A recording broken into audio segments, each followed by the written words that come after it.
William Whalen here for GetMoreSports.com, continuing our Recruit and Reload series. This time we're going to be moving down to Texas to talk about the SMU Mustangs, led, of course, by head coach Larry Brown. Now, the Mustangs won 27 games a year ago, entered the NCAA tournament as a number 6 seed, and yet they fall on a controversial call against the UCLA Bruins, bowing out early once again in the tournament after missing it the year before. We're still waiting on that breakthrough from the Mustangs and Coach Brown to establish themselves as a consistently high-powered mid-major program.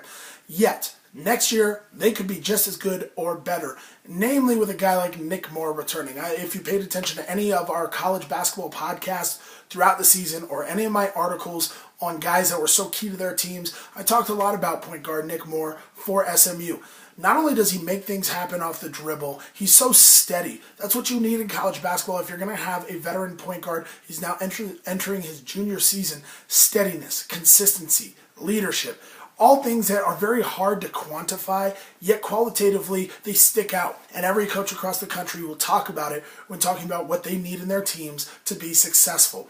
Now, skill set. Nick Moore can drill shots from beyond the arc, over a 40% three-point shooter. He can make plays off the dribble in the mid-range and, of course, creating for his big guys underneath. But what makes him so special is that he heads that SMU defense. Now, when you have shot blockers in the paint, in the middle, guys that can even at least tip the shot, or at the very least alter guys that are going to the rim, alter their shots, alter their driving lanes, stuff like that, you can funnel guys to them if you want on the perimeter.